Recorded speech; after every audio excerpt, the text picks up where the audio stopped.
selamat hari Minggu dan selamat beribadah.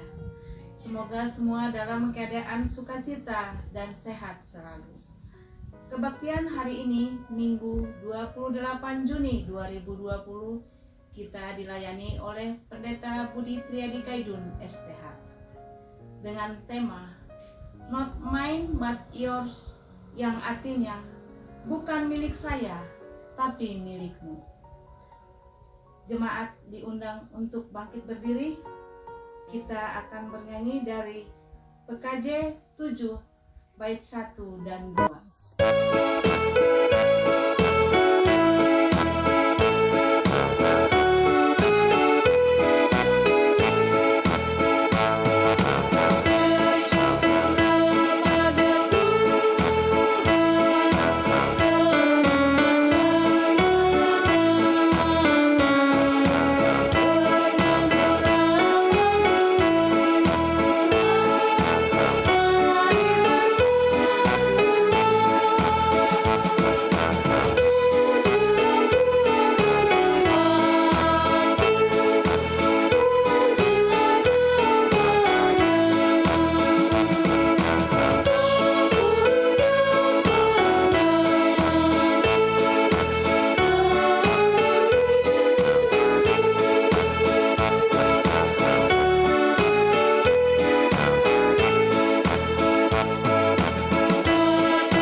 Pertolongan kita adalah dengan nama Tuhan yang telah menjadikan langit dan bumi, yang memelihara kesetiaannya sampai selama-lamanya, dan yang tidak pernah meninggalkan perbuatan tangannya.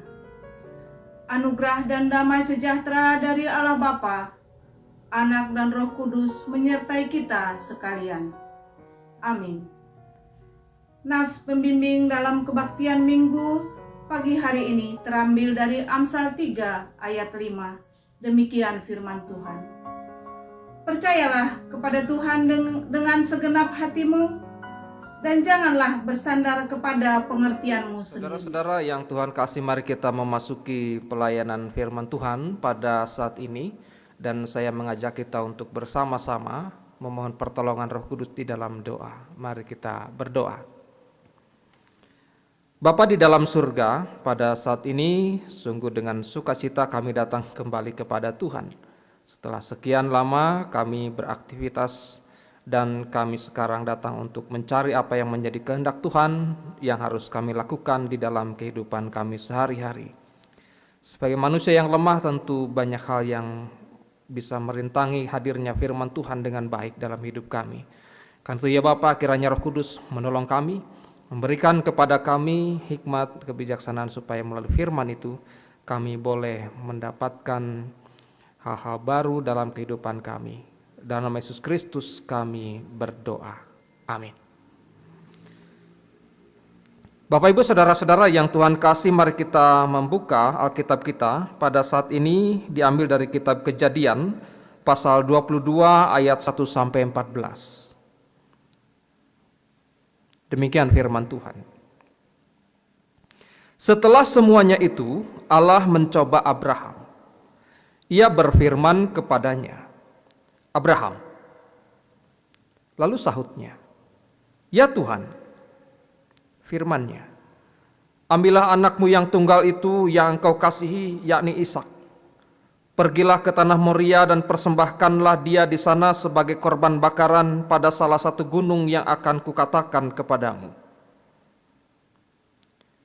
Keesokan harinya, pagi-pagi bangunlah Abraham. Ia memasang pelana keledainya dan memanggil 2 orang bujangnya beserta Ishak anaknya. Ia membelah juga kayu untuk korban bakaran itu. Lalu berangkatlah ia dan pergi ke tempat yang dikatakan Allah kepadanya. Ketika pada hari ketiga, Abraham melayangkan pandangnya. Kelihatanlah kepadanya tempat itu dari jauh. Kata Abraham kepada kedua orang bujangnya itu, "Tinggallah kamu di sini dengan keledai ini. Aku beserta anak ini akan pergi ke sana. Kami akan sembahyang. Sesudah itu kami kembali kepadamu." Lalu Abraham mengambil kayu untuk korban bakaran itu dan memikulkannya ke atas bahu Ishak anaknya. Sedang di tangannya dibawanya api dan pisau. Demikianlah keduanya berjalan bersama-sama. Lalu berkatalah Ishak kepada Abraham, ayahnya, "Bapa." Sahut Abraham, "Ya anakku." Bertanyalah ia, "Di sini sudah ada api dan kayu, tetapi di manakah anak domba untuk korban bakaran itu?" Sahut Abraham, "Allah yang akan menyediakan anak domba untuk korban bakaran baginya, anakku." Demikianlah keduanya berjalan bersama-sama. Sampailah mereka ke tempat yang dikatakan Allah kepadanya. Lalu Abraham mendirikan mezbah di situ. Disusunnyalah kayu, diikatnya Ishak anaknya itu, dan diletakkannya di mezbah itu di atas kayu api. Sesudah itu Abraham mengulurkan tangannya, lalu mengambil pisau untuk menyembelih anaknya. Tetapi berserulah malaikat Tuhan dari langit kepadanya, "Abraham, Abraham." Lalu sahutnya, "Ya Tuhan." Lalu ia berfirman, "Jangan bunuh anak itu dan jangan kau apa-apakan dia. Sebab telah ketahui sekarang bahwa engkau takut akan Allah dan engkau tidak segan-segan untuk menyerahkan anakmu yang tunggal kepadaku." Lalu Abraham menoleh dan melihat seekor domba jantan di belakangnya, yang tanduknya tersangkut dalam belukar. Abraham mengambil domba itu lalu mengorbankannya sebagai korban bakaran pengganti anaknya. Dan Abraham menamai tempat itu, Tuhan menyediakan. Sebab itu sampai sekarang dikatakan orang, di atas gunung Tuhan akan disediakan. Demikianlah Bapak Ibu Saudara-saudara firman yang kita dengar bersama. Berbahagialah setiap orang yang mendengarkan firman Tuhan, memelihara dan melakukan dalam hidupnya. Haleluya.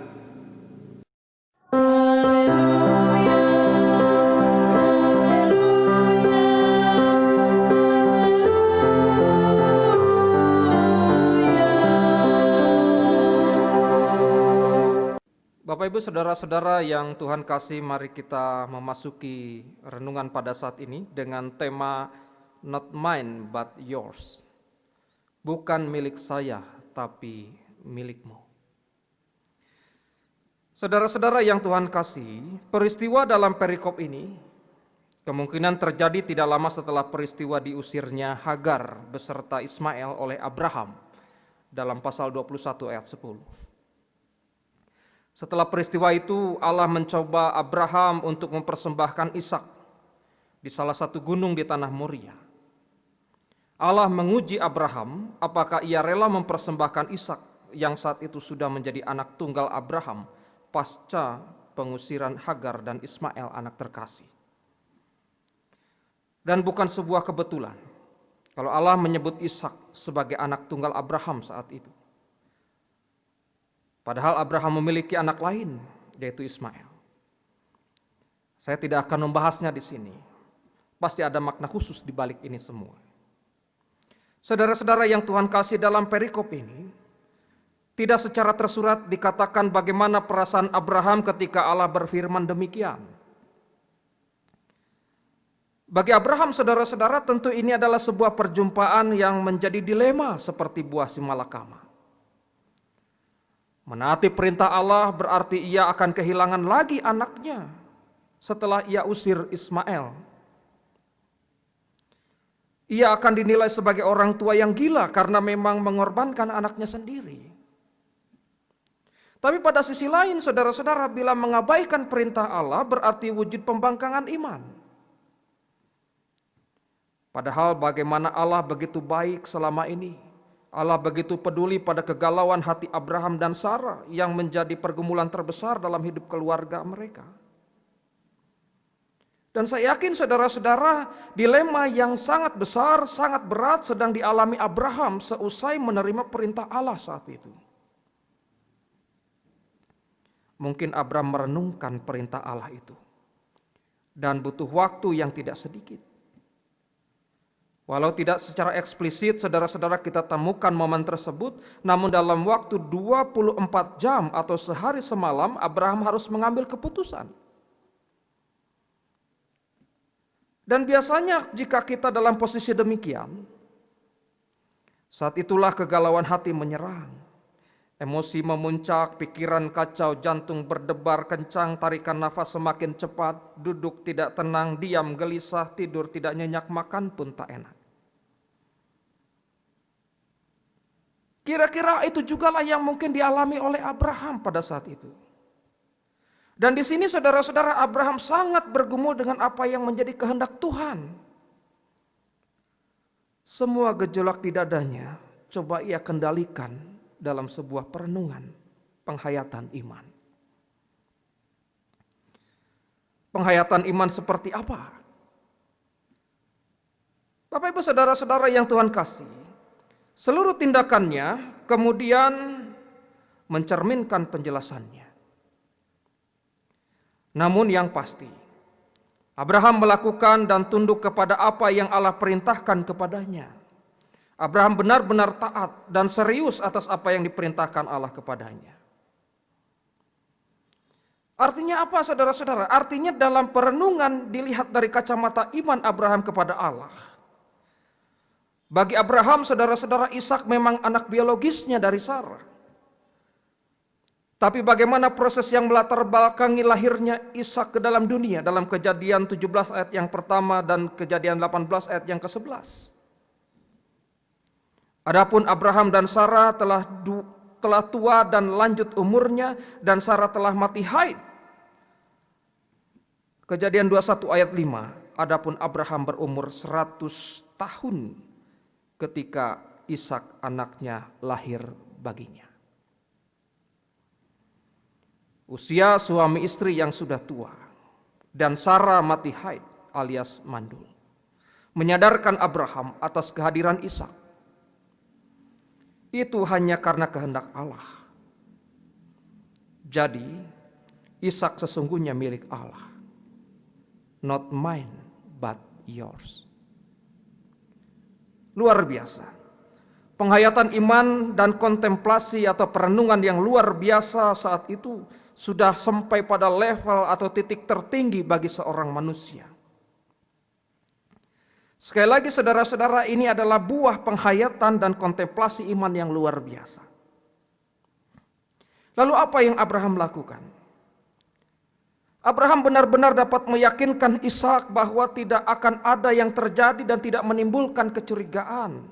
Bahkan dirinya harus berpura-pura baik kepada Sarah istrinya maupun kepada Ishak dan meyakinkan mereka bahwa mereka akan beribadah bersama. Kemudian saudara-saudara yang Tuhan kasih, tak perlu menunggu waktu yang lama. Besok harinya Abraham melakukan perintah itu tepat keesokan harinya sejak Allah berfirman kepadanya.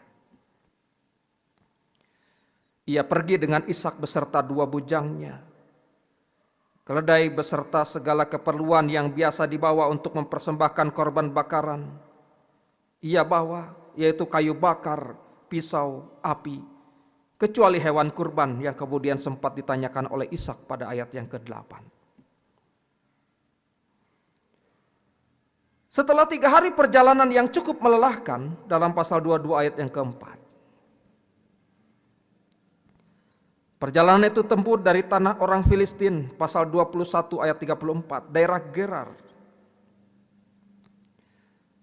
Abraham melihat tempat tujuannya dari kejauhan, Moria. Jauh maju ke depan tentang Moria. Saudara-saudara yang Tuhan kasih, Moria kemudian menjadi gunung bersejarah yang tercatat dalam Alkitab. Ada beberapa peristiwa penting terjadi di sana yang harus kita ketahui. Pertama, saudara-saudara yang Tuhan kasih, dalam Kejadian 22 ayat yang kedua, tadi diceritakan bahwa Allah memerintahkan Abraham membawa Ishak ke tanah Moria. Eretz Hanim Moria. Dan mempersembahkan Ishak di sana sebagai korban bakaran di salah satu gunung.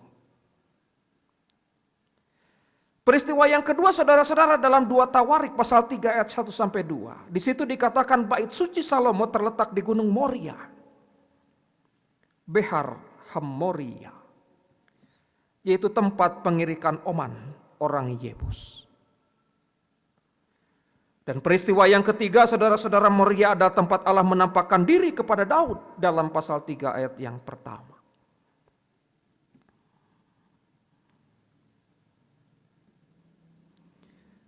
Melihat gunung Moria,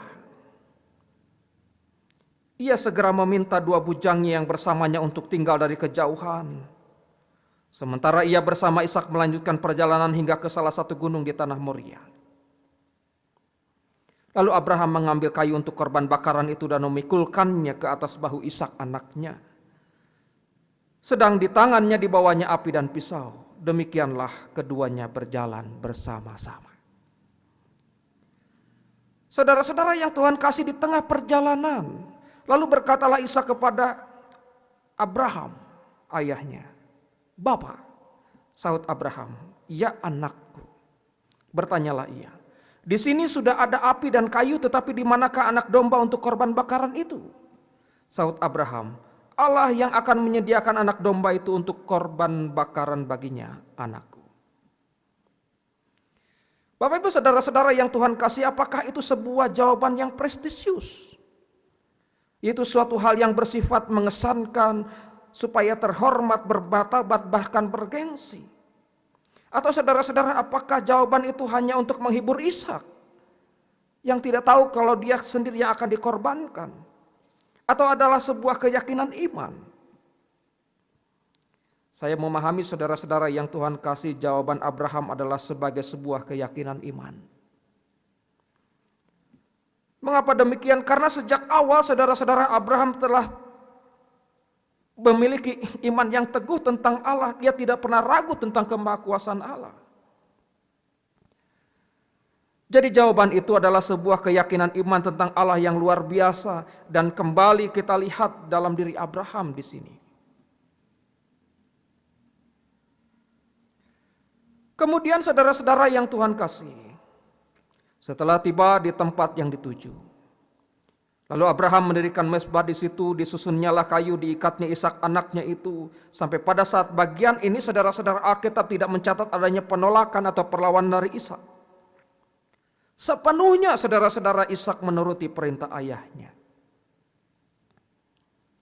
Diikatnya Ishak anaknya itu dan diletakkannya di atas mezbah itu, di atas kayu api. Perasaan yang hancur dan sedih pasti melingkupi Abraham karena Ishak yang akan dikurbankan terikat tak berdaya di hadapannya. Bahkan pergumulan Abraham tidak hanya sampai di situ. Dirinya diperhadapkan pada situasi yang sulit berikutnya, yaitu eksekusi. Sesudah itu, Abraham mengulurkan tangannya, lalu mengambil pisau untuk menyembelih anaknya. Tapi berserulah malaikat Tuhan dari langit kepadanya, "Abraham, Abraham." Sahutnya, "Ya Tuhan." Lalu ia berfirman, "Jangan bunuh anak itu dan jangan kau apa-apakan dia. Sebab telah kau ketahui sekarang bahwa engkau takut akan Allah dan engkau tidak segan-segan untuk menyerahkan anakmu yang tunggal kepadaku. Lalu Abraham menoleh dan melihat seekor domba jantan di belakangnya yang tanduknya tersangkut dalam belukar. Abraham mengambil domba itu lalu mengorbankannya sebagai korban bakaran pengganti anaknya. Dan Abraham menamai tempat itu Tuhan menyediakan. Saudara-saudara yang Tuhan kasih, itulah kisah perjalanan ujian iman Abraham. Penuh dilema dan sangat menegangkan yang berakhir dengan bahagia. Bagaimana dengan kita? Hikmat apa yang bisa kita peroleh dari ujian iman Abraham ini? Saudara-saudara yang mengasihi Tuhan, yang pertama saudara-saudara berbicara tentang memiliki. Selain dosa, adakah yang bukan milik Allah dalam dunia ini? Seluruh isi dunia ini milik Allah, termasuk apa yang kita miliki saat ini. Sekarang saya bertanya kepada saudara-saudara, apa yang saudara miliki saat ini? Saudara punya rumah, punya uang, surat berharga, emas, permata, intar, berlian, mobil, motor, kebun, sawah, tanah, warung, toko, pekerjaan, keluarga, anak, saudara, teman, sahabat, kesehatan, kekuatan, kepintaran. Pertanyaannya saudara-saudara, dari mana datangnya semua itu?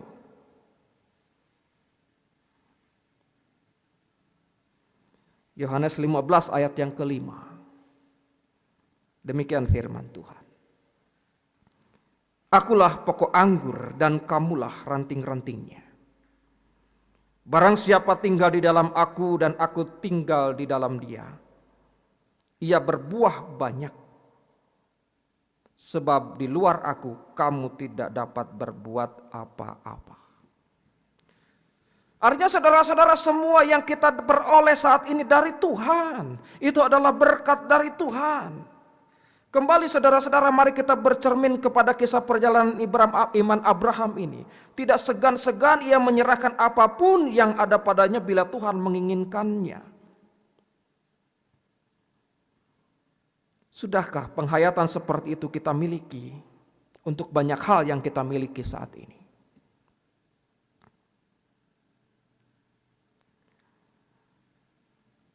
Bapak Ibu saudara-saudara yang Tuhan kasih.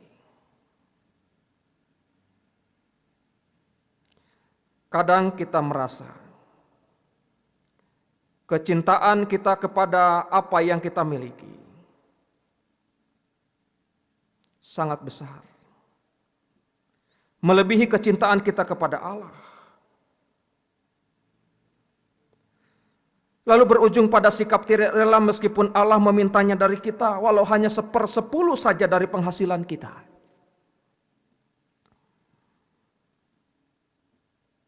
Allah telah berfirman dalam Ulangan 14 ayat 22. Haruslah engkau benar-benar mempersembahkan 1/10 dari hasil benih yang tumbuh di ladangmu tahun demi tahun. Seharusnya saudara-saudara sikap kita adalah rela memberi bagi Allah, sebab semua yang kita miliki adalah milik Allah.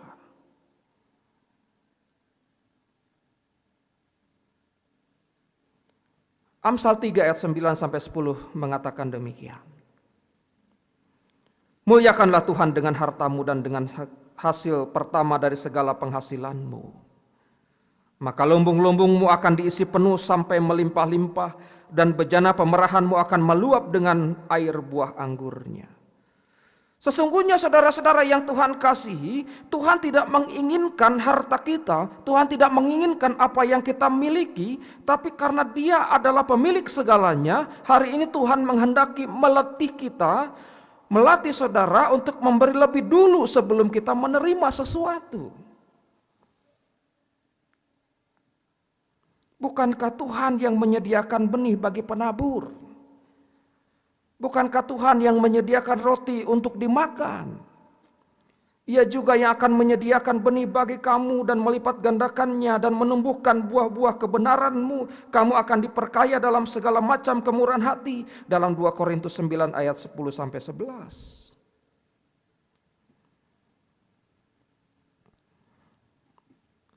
Termasuk hidup kita.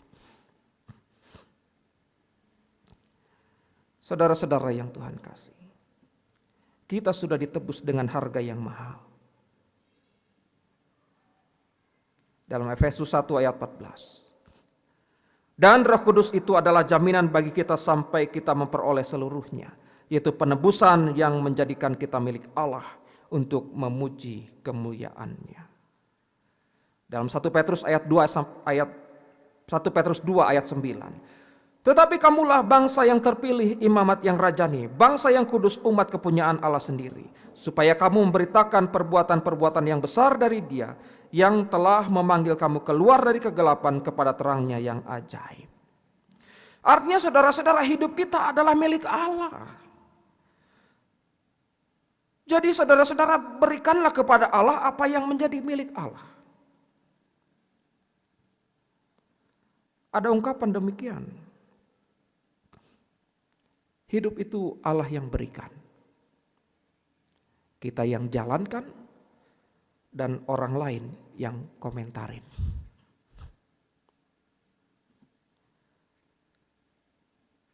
Hidup itu saudara-saudara Allah yang berikan, kita yang jalankan, orang lain yang komentarin. Jadilah hidup kita dikomentarin yang baik, bukan dikomentarin yang sebaliknya.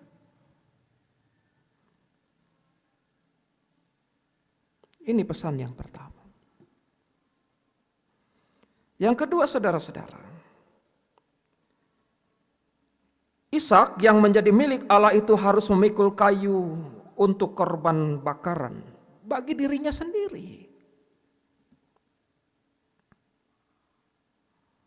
Ishak memikul kayu korban bakaran yang akan dipakai untuk dirinya. Demikian firman Tuhan. Lalu Abraham mengambil kayu untuk korban bakaran itu dan memikulkannya ke atas bahu Ishak anaknya. Bapak ibu saudara-saudara yang mengasihi Tuhan, Ishak tidak berusaha lari daripadanya, melainkan menghadapi, menerima, memikulnya lalu berjalan dengan setia mengarah ke tujuan.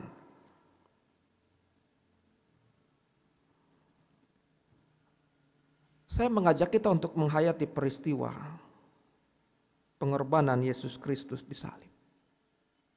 Bukankah peristiwa ini mirip? Yesus menghadapi, menerima, harus memikul kayu salibnya, terus berjalan dengan setia ke tujuan.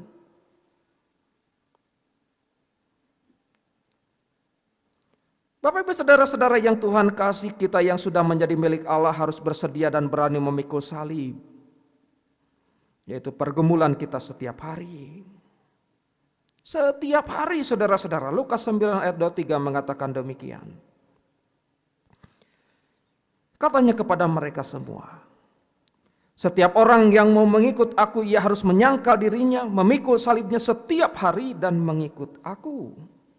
Artinya saudara-saudara, kesulitan apapun yang sedang kita alami setiap hari, terutama pada saat ini, entah itu masalah keluarga, kesehatan, ekonomi, persaudaraan, pekerjaan, sekolah, hadapilah dengan iman dan keyakinan akan penyertaan Tuhan. Bukan malah menghindari untuk lari daripadanya atau malah mencari kambing hitam, menyalahkan orang lain. Sebab lari dari kenyataan bukanlah solusi yang tepat, tapi hanya menunda-nunda dan menumpuk masalah saja. Ingat saudara-saudara, Allah berfirman dalam 1 Korintus 10 ayat yang ke-13, demikian. Pencobaan-pencobaan yang kamu alami ialah pencobaan-pencobaan biasa, yang tidak melebihi kekuatan manusia. Sebab Allah setia dan karena itu Ia tidak akan membiarkan kamu dicobai melampaui kekuatanmu. Pada waktu kamu dicobai, Ia akan memberikan kepadamu jalan keluar sehingga kamu dapat menanggungnya.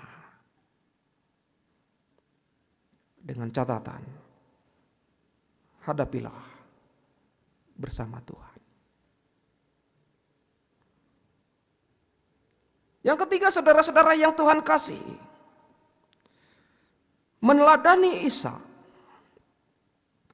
sebagai wujud bakti ketaatan seorang anak kepada orang tua. Sebagai anak, saudara-saudara, Ishak tentu memiliki keinginan supaya bisa menikmati hidup yang baik, panjang umur, bahagia, karena dia juga pasti punya cita-cita. Menjadi korban bakaran tentu tidak dicita-citakan oleh Ishak. Namun saudara-saudara, saat kenyataan itu justru sebaliknya. Di sini kita melihat Ishak menaati apapun kata orang tuanya, apapun yang dikehendaki Allahnya sebagai sebuah wujud bakti.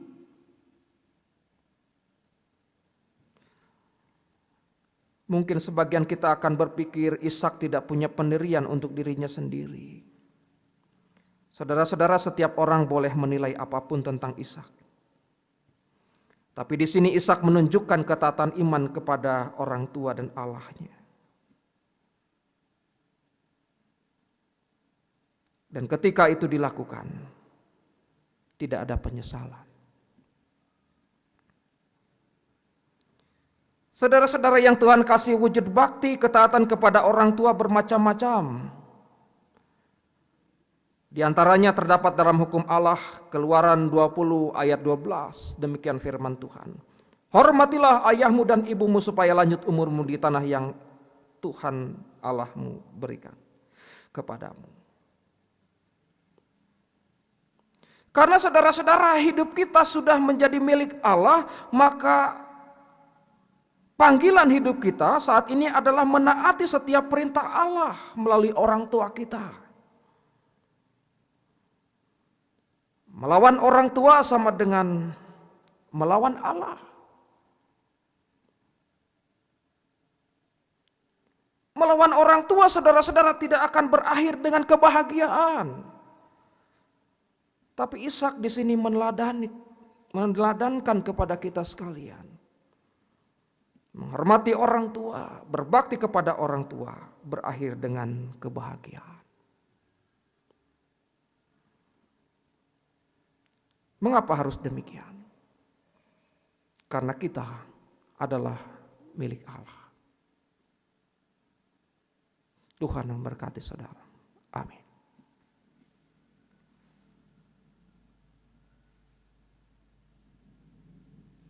Bapak Ibu, saudara-saudara yang Tuhan kasih, mari kita bersama-sama menyampaikan doa syafaat yang nanti akan kita akhiri dengan bersama-sama mengucapkan doa Bapa kami.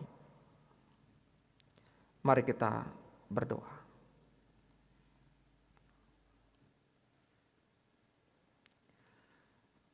Benar apa yang Tuhan katakan melalui firman saat ini, bahwa hidup kami adalah milik Tuhan. Apapun yang kami miliki adalah milik Tuhan.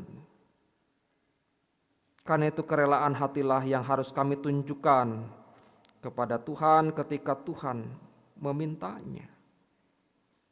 Semua akan kembali kepada Tuhan. Bapa dalam surga, pada saat ini kami berdoa syafaat untuk kesejahteraan keluarga-keluarga jemaat Tuhan.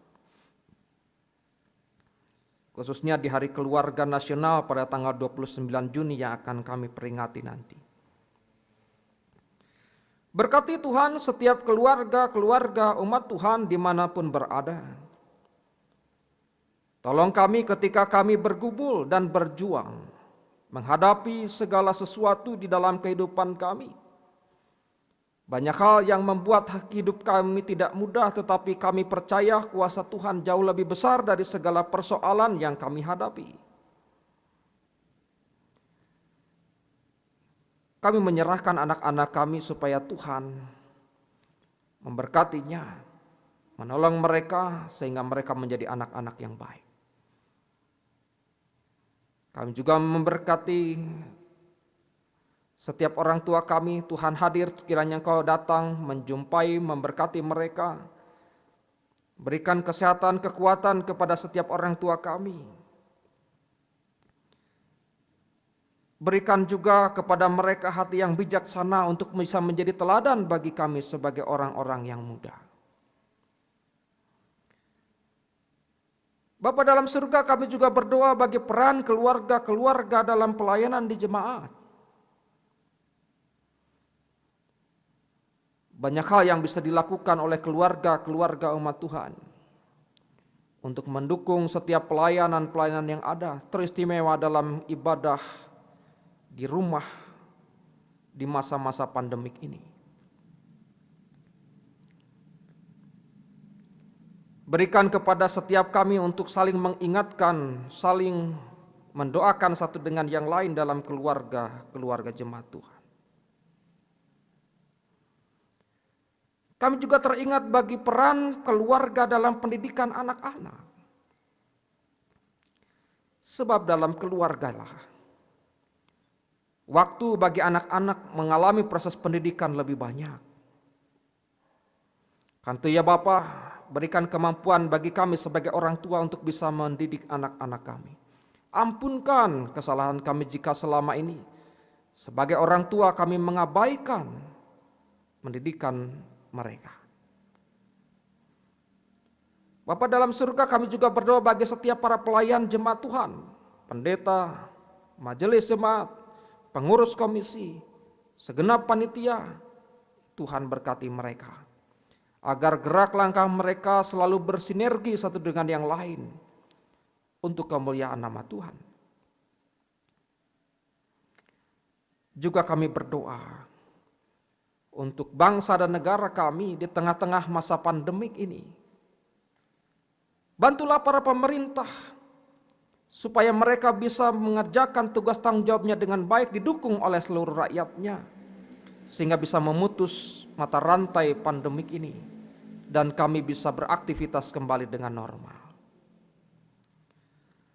Bapa yang di surga, sebentar kami akan kembali ke tengah-tengah kehidupan kami. Roh Kuduslah yang kami andalkan untuk menolong kami. Dan mengakhiri doa syafaat ini, kami akan bersama-sama menaikkan doa Bapa kami seperti demikian. Bapa kami yang di surga, dikuduskanlah namamu. Datanglah kerajaanmu, jadilah kehendakmu di bumi seperti di surga. Berikanlah kami pada hari ini makanan kami yang secukupnya. Dan ampunilah kami akan segala kesalahan kami, seperti kami juga mengampuni orang yang bersalah kepada kami. Dan janganlah membawa kami ke dalam pencobaan, tetapi lepaskanlah kami dari yang jahat. Karena Engkaulah yang punya kerajaan dan kuasa dan kemuliaan sampai selama-lamanya. Amin. Jemaat diundang untuk bangkit berdiri. Marilah kita mengucapkan pengakuan iman kita secara bersama-sama.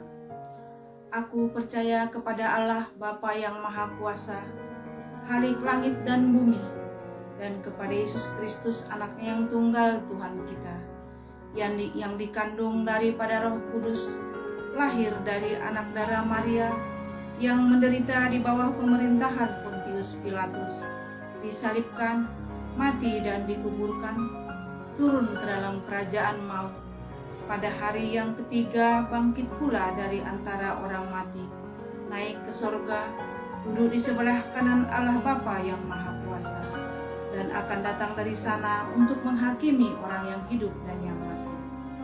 Aku percaya kepada Roh Kudus, gereja yang kudus dan am, persekutuan orang kudus, pengampunan dosa, kebangkitan daging, dan hidup yang kekal.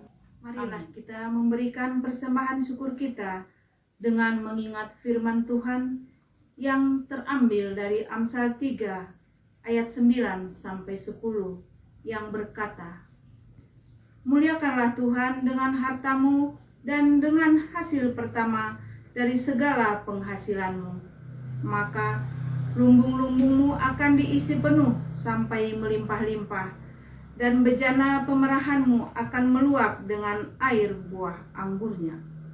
Persembahan diiringi nyanyian PKJ 146. Thank you.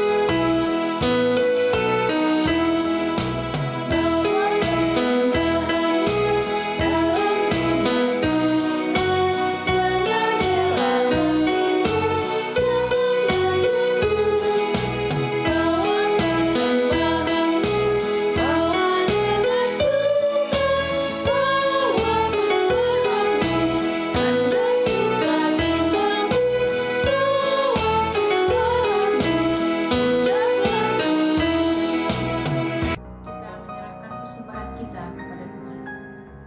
Kita berdoa. Terima kasih Tuhan untuk kasih setiamu sepanjang hari, kemurahan-Mu setiap waktu, dan berkat yang selalu Engkau berikan atas kami.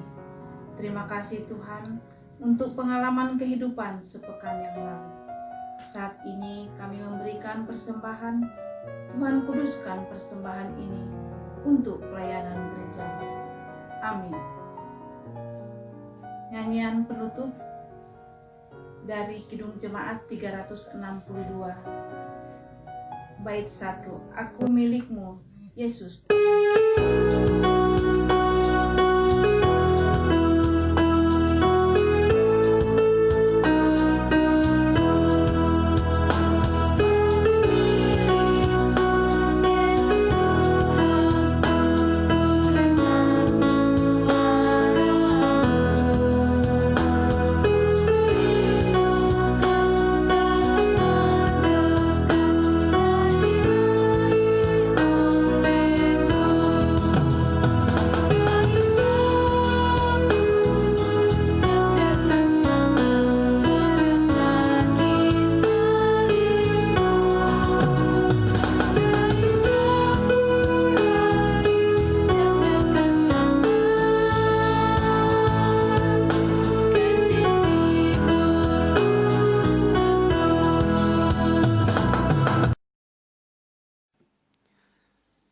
Bapak Ibu saudara-saudara yang Tuhan kasih, mari kita bangkit berdiri, kita akan bersama-sama menerima pengutusan dan berkat. Pergilah dalam damai sejahtera, lakukanlah firman Tuhan. Berikanlah kepada Tuhan apa yang menjadi milik Tuhan dalam hidupmu. Terimalah berkat Tuhan. Tuhan kiranya memberkati dan memelihara saudara. Tuhan kiranya menerangi saudara dengan wajahnya dan mengasihani saudara. Tuhan kiranya menunjukkan wajahnya kepada saudara dan mengaruniakan damai sejahtera. Haleluya. Amin.